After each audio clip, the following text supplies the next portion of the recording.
오늘은 우리에게 주신 시편 131편 1절에서 3절까지 말씀을 통해서 내 영혼의 안식처라는 제목으로 함께 말씀의 은혜를 나누고자 합니다. 여러분, 중세에 있었던 일입니다. 어느 날 갑자기요, 높은 산 꼭대기에 봉쇄수도원이라는 곳이 있었는데 그 봉쇄수도원의 문을 아침 일찍 누군가가 두드리기 시작합니다. 말 그대로 봉쇄수도원이니까요, 이 수도원은 오랜 시간 세상과 단절을 이루었던 수도원이었습니다. 심지어 그곳에 들어가 있었던 사제들은요, 세상 밖으로 한 번 들어가면 세상 밖으로 나오지 못하는 그와 같은 수도원으로 유명했습니다. 여러분, 이렇게 세상과 단절되어 수도원에 누군가 갑자기 아침 일찍 문을 두드리는 것이 너무나도 이상해서요, 사제가 급하게 계단을 통해서 뛰어내려갔습니다. 문틈으로 보니까요, 웬 30대 중반의 한 사람이 굉장히 피곤하고 지친 모습으로 문 앞에 서 있는 것을 목격하게 되었습니다. 참으로 걱정이 돼서요, 문을 열고 물었습니다. 당신은 누구를 찾기 위해 이곳에 왔습니까? 그러자 그 사람이 이렇게 이야기를 합니다. 저는 평화를 찾기 위해 이곳에 왔습니다 라고 이야기를 했습니다. 여러분, 이 말을 한 주인공이 누구일까요? 여러분도 너무나도 잘 알고 있는 단테라는 인물입니다. 단테는 자신의 삶에 잃어버린 평화를 찾기 위해 이와 같이 고군분투하며 여러 곳을 방황하며 그의 삶을 세워갔습니다. 특별히 그 이유가 무엇이었는가 하면 단테가 지은 아주 명작인 신곡의 내용을 보면 그 이유를 분명히 알게 됩니다. 단테의 신곡의 서론 부분에 보면 단테가 이와 같은 글귀로 그 글을 시작하고 있는 것을 보게 됩니다. 내 인생의 한복판, 내가 눈을 떠서 보니 나는 바른 길을 벗어나 어둡고 캄캄한 숲속에 있었다. 여러분, 이것이 단테의 신곡의 서론 부분에 기록된 내용입니다. 단테가 자신의 삶의 자리 가운데 바른 길만 걷는 줄 알았습니다. 참으로 하나님이 기뻐하시는 길만 걷는 줄 알았습니다. 그런데 뒤돌아보니 어둡고 캄캄한 숲속에서 자신이 헤매돌고 있었고 크나큰 절망과 좌절을 맛보는 것을 자신이 비로소 깨닫게 되었습니다. 자신의 이와 같은 삶에서 자신이 벗어나고 싶었습니다. 그래서 그는요, 신곡을 기록하면서 13년 동안 영혼의 순례의 길을 걷기 시작합니다. 과연 내 삶의 진정한 평화는 어디에 있는 것일까? 내 삶의 어둠을 극복하고 놀라운 빛 가운데 나아갈 수 있는 그 비결은 도대체 이 땅 가운데 어디에 있는 것일까? 그는 고민하며 기도하며 영혼의 순례를 끊이지 않고 발걸음을 옮깁니다. 여러분, 물론 그가 신곡을 다 마무리했을 때요, 자신의 삶의 자리 가운데 진정한 영혼의 안식처가 어디 있는지를 그는 깨닫게 됩니다. 그것이 어디예요? 하나님의 품입니다.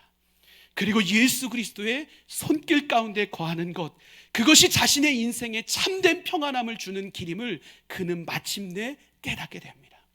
사랑하는 성도 여러분, 여러분은 여러분의 인생에 참된 영혼의 안식처를 발견하셨습니까? 우리는 어쩌면 단테와 같이요, 오늘 하루하루를 살아가면서 그 평안함을 누리기 위해서, 그 평안함을 발견하기 위해서 오늘을 살아가고 있는지도 모를 것 같습니다. 그 일을 위해 내 삶의 모든 하루하루의 일상을 최선을 다해서 삶을 살아내봅니다. 그리고 그 삶의 현장 가운데서 나에게 평안함과 만족함을 줄 것이 무엇인지 우리의 눈을 계속해서 여기저기로 돌리는 삶을 살아갑니다. 어디 그뿐입니까? 우리의 삶의 자리 가운데 끊임없는 신앙의 열심을 가지고 하나님을 경외하고 하나님을 따름으로 말미암아 우리의 삶의 자리 가운데 참된 평안을 찾기 위해 애쓰고 노력하는 삶을 살아가기도 합니다. 그렇다면 여러분, 제가 다시 한번 여러분께 묻겠습니다. 여러분은 여러분의 삶의 자리 가운데 정말 여러분의 모든 삶을 참된 평화로 이끌고 있는 참된 영혼의 안식처를 발견하셨습니까? 그리고 그 안에서 참된 평안과 만족을 누리며 이 땅을 살아가고 계십니까? 오늘은 우리에게 주신 말씀을 통해서요, 내 영혼의 참된 안식처가 무엇인지, 그리고 그곳 가운데 우리가 평안함을 누리기 위해 우리 가운데 요구되어지는 신앙인의 모습이 무엇인지, 그것을 통해서 함께 말씀의 은혜를 나누고자 합니다. 가장 먼저요, 우리의 삶의 자리 가운데 우리의 영혼의 온전한 평안함을 누리기 위해 우리 가운데 요구되는 신앙인의 모습은요, 하나님을 배제하고 내 힘으로 무엇인가를 해보려는 교만한 모습을 내려놓는 것이 필요하다는 것입니다. 여러분, 그리스도인의 모든 문제의 시작은 무엇으로부터 시작됩니까? 전능하신 하나님을 예배하고, 전능하신 하나님 앞에 기도하고, 전능하신 하나님을 의지하고 따른다고 하지만 정작 중요한 아주 결정적 순간에 하나님을 배제하고 내 힘으로, 내 지혜로, 내 능력으로 무언가를 해결해 보려는 그와 같은 교만함으로부터 모든 문제가 시작되어지는 것을 보게 됩니다. 그러기에 내 힘으로 무언가 일이 잘 풀려질 때는 그 문제가 우리 가운데 다가오지 않으니까 너무나도 행복한 삶을 살아갑니다. 그런데 내 힘과 내 능력으로 이겨내지 못하는 문제를 마주대하게 되면 우리의 삶이 어떻게 되는 거예요? 그 문제 앞에 절망하고 좌절하고 우리의 삶에 주어졌던 평화를 완전히 빼앗기고 마는 그와 같은 삶의 자리 가운데 거할 수밖에 없게 되는 거예요.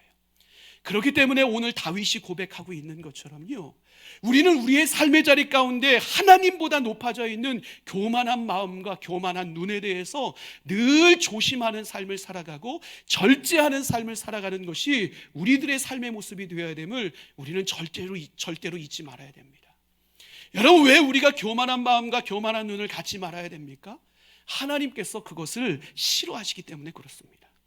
잠언 21장 4절에 보면요, 우리 안에 높아진 눈과 교만한 마음, 그 모든 것에 대해서 하나님께서는 잠언 기자를 통해 그것이 죄라고 이야기를 하십니다. 시편 101편 5절에 보면 우리의 눈이 높은 것과 우리의 마음이 교만한 것, 그것을 내가 용납하지 않겠다라고 하나님은 우리에게 분명하게 선언하고 계십니다. 그렇다면 하나님은 왜 우리 안에 높아져 있는 눈, 교만한 마음에 대해서 거부하시는 것일까? 결국 우리가 품은 교만한 마음과 교만한 눈이요, 우리의 삶의 자리 가운데 교만한 행실로 이어질 수밖에 없기 때문에 그렇습니다. 여러분, 그 교만한 행실이 무엇입니까?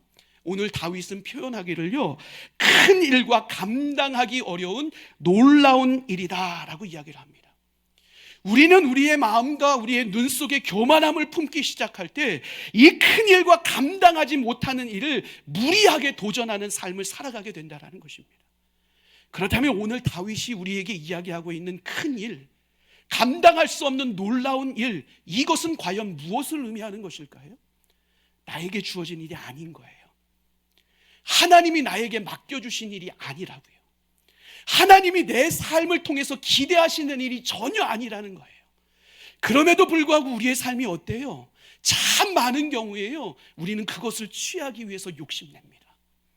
그것을 성취하기 위해 부단히 달려갑니다. 무엇 때문에요? 나의 영광 때문에요. 나의 욕심 때문에요. 나의 만족 때문에요. 하나님이 허락하시지 않는 그것을 위해 우리는 끊임없이 반복하여 달려가는 삶을 살아내고 있습니다.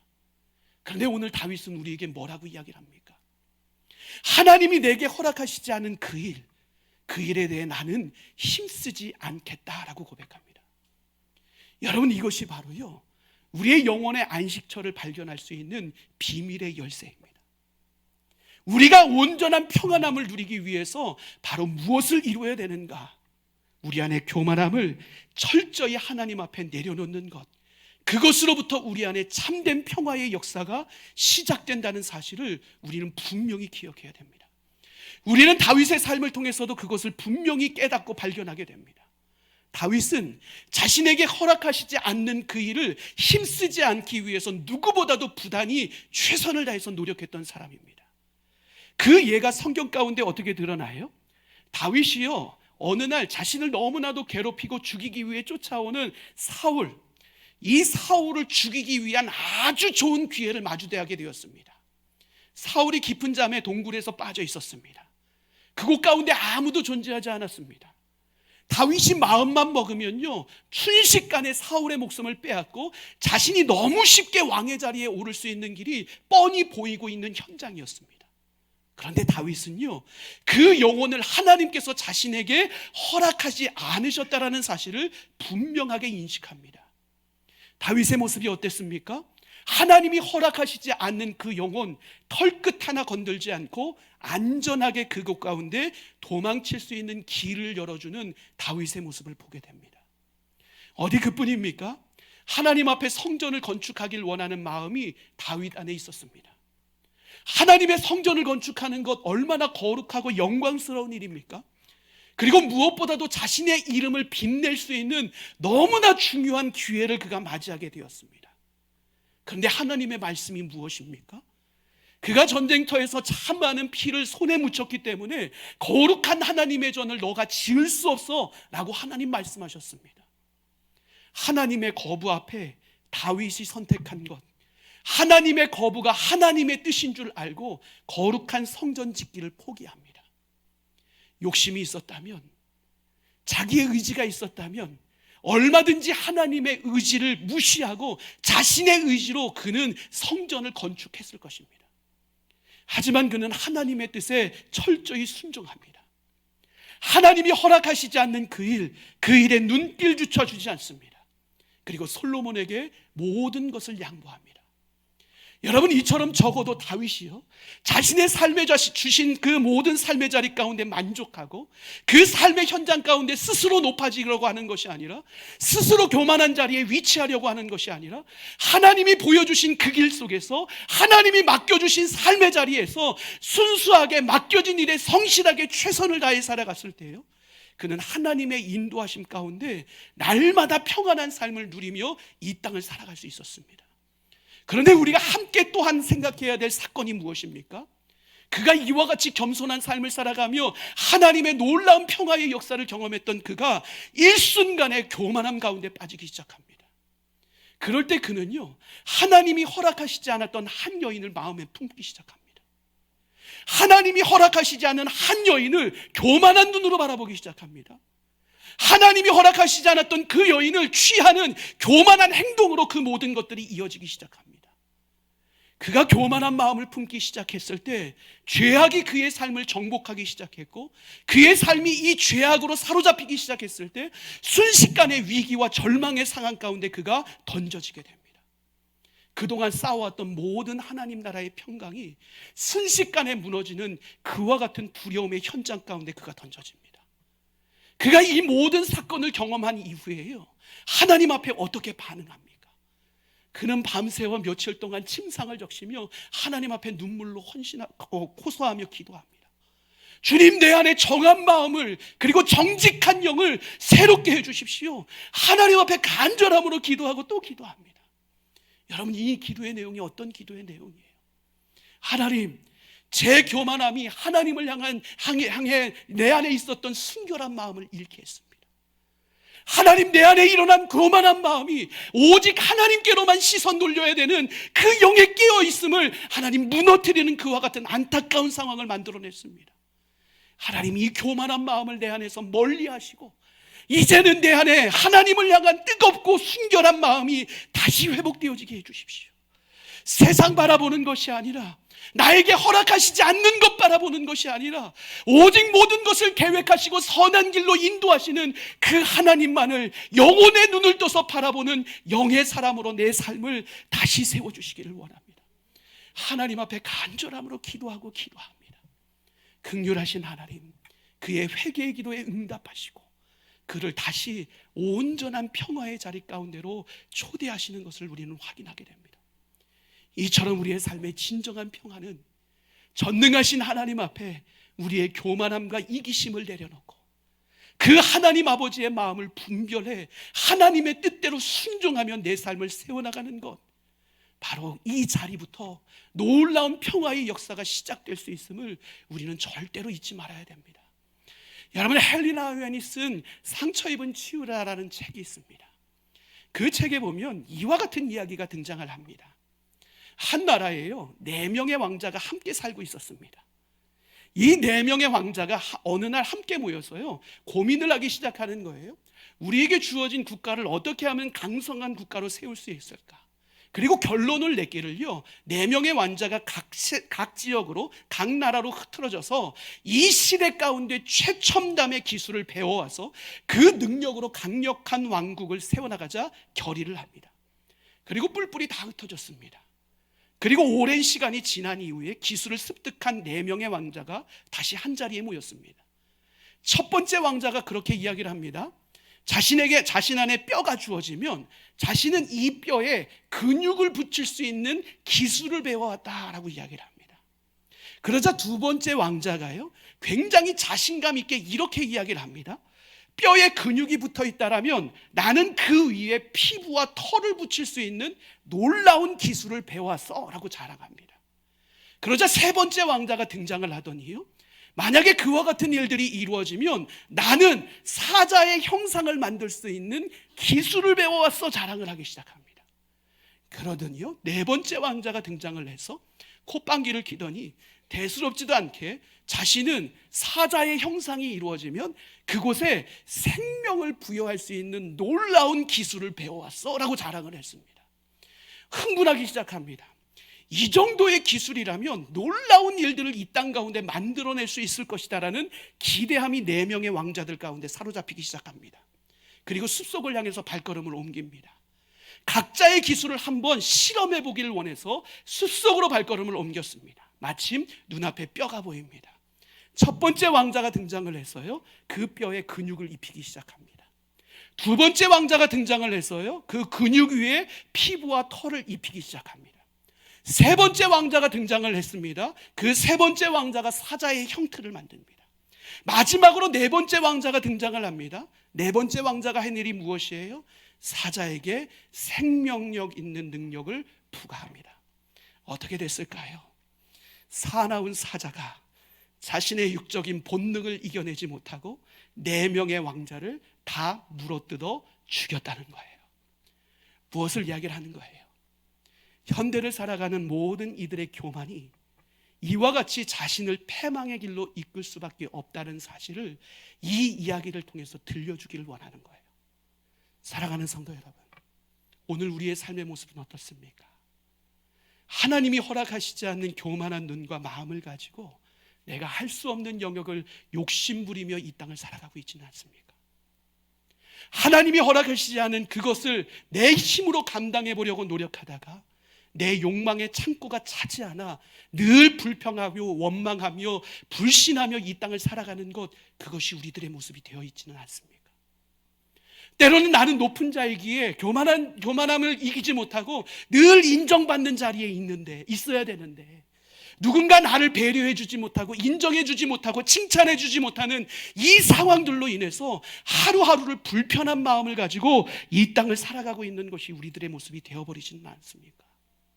사랑하는 성도 여러분, 오늘 하나님을 예배하는 우리만큼은 우리를 향한 하나님 아버지의 마음을 제대로 품을 수 있는 예배자들이 될 수 있기를 주님의 이름으로 간절히 축원합니다. 오늘 우리를 향한 하나님의 뜻하심을 온전히 분별하는 예배자가 되어서 그 하나님의 뜻하심이 허락하신 시선을 가지고 우리의 삶을 바라보고 세상을 바라보고 오늘 나에게 주신 그 일을 향해서 열심을 다하며 뛰어나갈 때 우리의 교만함이 아닌 겸손함으로 말미암아 주님과 동행하는 그 걸음걸음이 능력이 되고 승리가 되고 참된 평화의 걸음을 걸어갈 수 있는 저와 여러분의 삶이 될 수 있기를 주님의 이름으로 간절히 축원합니다. 여러분, 평안하길 원하십니까? 겸손하시길 바랍니다. 오늘 나의 교만함과 이기심을 하나님 앞에 내려놓고 매일매일 내 삶을 향한 하나님의 뜻하심에 귀를 기울이고 그 하나님의 뜻하심대로 순종하며 나아갈 때 하나님과 함께 걷는 그 걸음걸음이 날마다 평안한 안식처와 같은 행복한 걸음으로 이 땅을 살아가는 귀한 예배자들 되시기를 주님의 이름으로 간절히 축원합니다. 두 번째로요, 우리의 삶의 자리 가운데 영혼의 참된 평안함을 누리기 위해서는요, 바로 하나님 품 안에 거하며 그 하나님 한 분으로 만족하는 삶을 살아갈 수 있어야 된다는 것입니다. 여러분, 한 마을에요, 어떤 한 소녀가 살고 있었습니다. 이 소녀는 행복한 가정 속에서 살아가고 있었습니다. 부모님에게도 참 많은 사랑을 받았습니다.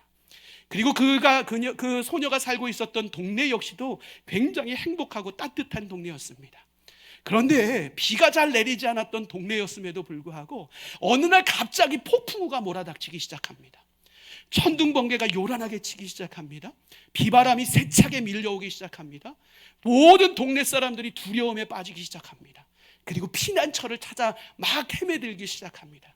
이 어린 소녀도요, 그 놀이터에서 재밌는 시간을 보내다가 갑자기 불어닥친 이 폭풍우 앞에서요, 크나큰 두려움에 빠져서 어찌할 줄 모른 채 그 자리를 지키고 있었습니다.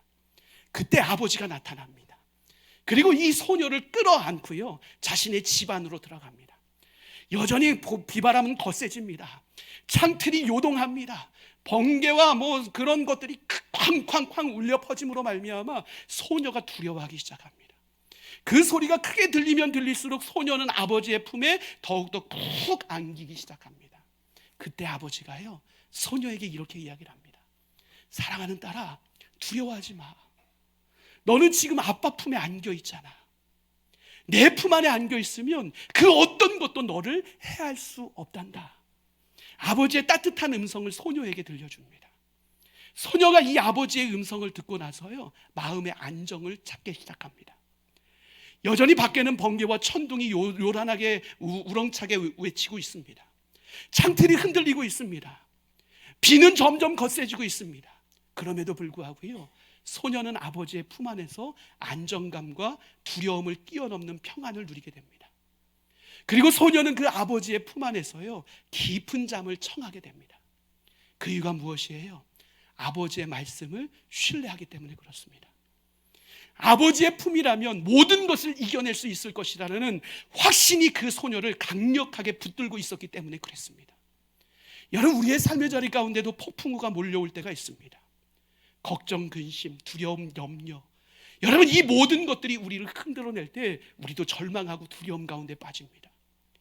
하지만 우리가 하나님이라는 넓은 품 안에, 그리고 그 포근한 품 안에 온전히 거할 수만 있다면, 그리고 하나님의 역사하심을 온전히 의뢰하고 신뢰할 수 있다면, 우리는 그 두려움 속에서도요, 오늘 소녀가 경험했던 두려움을 뛰어넘는 놀라운 평안의 자리 가운데 온전히 거할 수 있는 것이 우리들의 삶의 모습임을 우리는 절대로 잊지 말아야 됩니다. 우리가 어떻게 이와 같은 놀라운 평안을 하나님의 품 안에서 경험할 수 있습니까? 하나님의 품이 바로 이와 같기 때문에 그렇습니다. 시편 46편 1절에 보면 이렇게 말씀합니다. 우리 함께 읽겠습니다. 하나님은 우리의 피난처시요 힘이시니 환난 중에 만날 큰 도움이시라. 아멘. 이사야 40장 11절에서는 우리에게 이렇게 말씀합니다. 그는 목자같이 양떼를 먹이시며 어린 양을 그 팔로 모아 품에 안으시며 젖먹이는 암컷들을 온순히 인도하시리로다. 아멘. 호세아서 11장 3절과 4절에서는 이렇게 말씀합니다. 함께 있습니다. 그러나 내가 에브라임에게 걸음을 가르치고 내 팔로 안았음에도 내가 그들을 고치는 줄을 그들은 알지 못하였도다. 내가 사람의 줄 곧 사랑의 줄로 그들을 이끌었고 그들에게 대하여 그 목에서 멍에를 벗기는 자 같이 되었으며 그들 앞에 먹을 것을 두었노라. 아멘. 여러분, 이처럼 우리가 이와 같은 하나님의 품 안에 온전히 거하고 우리의 삶을 그 하나님 앞에 의뢰하고 신뢰한다면 우리는 우리의 삶의 자리 가운데 다가오는 모든 영육 간의 전쟁 가운데서도 넉넉히 승리함으로 말미암아 하나님이 주시는 온전한 평안함의 자리 가운데 거할 수 있게 되는 것입니다. 오늘 이와 같은 하나님, 우리의 목자 되시는 하나님의 품 안에 거하며 그분 안에서의 의뢰와 신뢰가 우리 가운데 분명히 일어난다면요, 우리는 그분의 인도하심, 그분의 채워주심, 그분의 공급하심으로 말미암아 그 어디에서도 누리지 못하는 만족함과 최고의 평안을 누리는 삶을 이 땅 가운데서 살아갈 수 있게 되는 것입니다. 오늘 우리의 삶의 자리 가운데 이와 같이 포근함으로 다가오시는 하나님의 품 안에 온전히 거하기를 힘쓰고 그분을 의뢰하며 신뢰하는 삶을 살아갈 때요, 우리의 삶에 다가오는 모든 외로움과 슬픔은 눈 녹듯이 사라지고 우리의 피곤한 영육이 다시 일어나 주님 안에서 승리를 맛보며 참된 평안함 가운데 나아갈 수 있음을 우리는 절대로 잊지 말아야 됩니다. 여러분, 오늘 다윗이 이 평안함을 주의 품 안에서 경험했을 때요, 그는 시편 23편에서요 사랑하는 아들에게도 버림받고 자신에게 있는 것이 아무것도 없는 곤고한 삶을 살아가면서도 뭐라고 고백합니까? 목자 되시는 여호와 한 분으로 만족한 삶을 살아간다라고 고백하는 거예요. 여러분, 바울이 이 하나님의 품 안에서 주어지는 놀라운 평안을 경험했을 때 그의 삶이 여전히 배가 파손되고 돌에 맞고 죽을 위기를 수없이 넘기며 감옥 생활을 하는 그와 같은 절박한 상황 속에서도 그의 입술을 통해서 뭐라고 고백하는 거예요? 고린도후서 3장 5절에 보면 우리의 만족은 오직 하나님으로부터 온다라고 고백할 수 있는 거예요. 여러분, 이 은혜의 고백이요, 우리 모두의 입술의 고백이 될 수 있기를 주님의 이름으로 간절히 축원합니다. 여러분, 우리가 어떻게 하면 이와 같은 은혜의 입술의 고백이 우리 가운데 끊어지지 않는 삶을 살아갈 수 있을까요? 오늘 다윗은요, 자신이 하나님의 품 안에 거하고 그 품 안에서 참된 평안함을 누리는 그 모습을요, 오늘 젖된 아이에 비유하며 묘사하고 있는 것을 보게 됩니다. 젖먹는 아이가 아닙니다. 수유 중인 아이가 아닙니다. 젖된 아이로 자신을 묘사하고 있습니다. 여러분, 젖먹는 아이들, 수유하는 아이들은요, 늘 어머니의 품 안에 거합니다. 그래서 어머니의 품이 너무나도 당연하게 여겨집니다. 가치 있게 어머니의 품이 여겨지지 않습니다. 늘 어머님 품 안에서 먹고 자고 일어나니까 그것이 너무나도 당연한 삶인 것을 인식하면서 젖먹는 아이, 수유 중인 아이는 살아갑니다. 그런데 젖된 아이로 그 시기가 변화되기 시작하면요, 그 아이에게 변화가 찾아옵니다. 더 이상 수유할 때만큼 어머니의 품 안에 거하기가 어려워집니다. 왜요? 젖을 땜과 동시에요, 어머니와의 분리를 경험하기 때문에 그렇습니다. 어머니와 분리를 경험해 보니까요, 어머니의 품이 얼마나 가치 있고 소중했던 것인가를 비로소 젖된 아이는 느끼기 시작합니다. 무언가를 요구하는 것이 아니라, 무언가를 기대하는 것이 아니라 어머니 품 안에 있는 그 자체가 이 아이에겐 참으로 행복한 일이요, 가치 있는 일이요, 모든 두려움을 넘어서는 참된 안식과 평안을 주는 자리임을 이 젖된 아이는 깨닫게 됩니다. 우리의 영적인 부분도 마찬가지인 것입니다. 우리가 영적으로 성장하면 성장할수록 우리는 우리의 눈에 보이는 현실적인 것을 요구하는 것이 아니라 내 삶의 자리 가운데 여전히 존재하고 계시고 위대한 역사를 이루시고 그 모든 것을 허락하시는 하나님의 품 안에 있는 것 자체가 우리의 삶의 참된 만족이요, 기쁨이요, 행복인 것을 깨닫게 됩니다.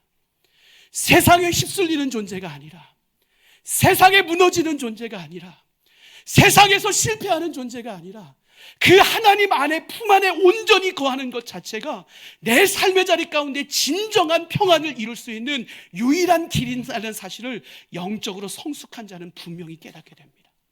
그러니 다윗과 같이 영적으로 성숙한 자는 하나님의 품 안에만 거하겠노라고 고백합니다. 그러니 그가 결론적으로 고백하는 것이 무엇입니까? 이스라엘아, 지금부터 영원까지 하나님만을 바랄지어다 고백합니다. 이스라엘이여, 지금부터 영원까지 하나님만을 바랄지어다. 무슨 고백이에요? 늘 여호와만을 갈망하며 살아라. 늘 여호와만을 소망하며 살아라. 하나님이 그 어떤 것을 허락하시지 않을지라도 그 품 안에 거하는 것을 최고의 만족으로 알고 살아가라. 오늘 다윗은 선포하고 있습니다. 사랑하는 성도 여러분, 우리의 삶의 자리 가운데 하나님 없이는 우리의 영혼의 참된 만족의 역사가 이루어지지 않음을 분명히 기억하시길 바랍니다. 우리의 영혼의 갈급함을 해결할 수 있는 것, 그것은 오직 하나님께만 있음을 우리는 분명히 기억해야 됩니다. 참으로 감사한 사실은요, 하나님은 우리의 삶을 날마다 그분의 품으로 초대하고 있다는 사실입니다. 우리가 그 하나님의 초대 앞에 순종하고 순응함으로 말미암아서요, 우리의 교만함과 이기심을 내려놓고 하나님을 향해 우리의 마음의 문을 활짝 열고 우리의 영혼 깊은 곳에 하나님을 모셔드리고 하나님의 생명력 있는 말씀에 우리의 귀를 기울이며 그분의 뜻을 따르기 시작하면 우리 안에 폭풍과 같이 요동하는 우리의 근심과 걱정이 어느샌가 하나님 안에서 물러가고 하나님이 주시는 참된 평안함 가운데 우리 모두가 거하게 될 수 있음을 우리는 분명히 기억할 수 있어야 됩니다. 하나님만 우리를 초대하시는 것이 아닙니다. 예수님은 수고하고 무거운 짐진 자들아 다 내게로 오라, 내가 너희를 쉬게 하겠노라 말씀하십니다. 우리를 너무나도 잘 이해하시고 우리의 삶의 피로들을 알고 계신 보혜사 성령님, 그 보혜사 성령님은 우리를 위해 친히 간구하시며 우리의 탄식 소리에 귀 기울이시며 우리를 평안한 안전한 자리로 인도하시는 분이심을 우리는 분명히 기억해야 됩니다. 삼위일체 하나님의 초대 앞에 우리가 순종하고 그분과 동행하며 살아가기 시작할 때 우리는 내 인생 최고의 안식처가, 영혼의 안식처가 어디 있는지를 발견하게 되고 그분과 동행함으로 말미암아 우리가 걷는 한 걸음 한 걸음을 행복한 천국의 걸음을 걸어낼 수 있음을 우리는 분명히 기억할 수 있어야 됩니다. 하나님은 오늘도 그 영혼의 안식처로 우리를 초대하고 계십니다. 그 하나님의 초대 앞에 온전히 순종함으로 말미암아 여러분의 이후의 삶이 주 안에서 평안하고 주님 때문에 행복한 삶을 살아가는 복된 하나님의 백성들 되시기를 주님의 이름으로 간절히 축원합니다. 이 시간 우리 말씀 생각하면서 함께 기도하기를 원합니다.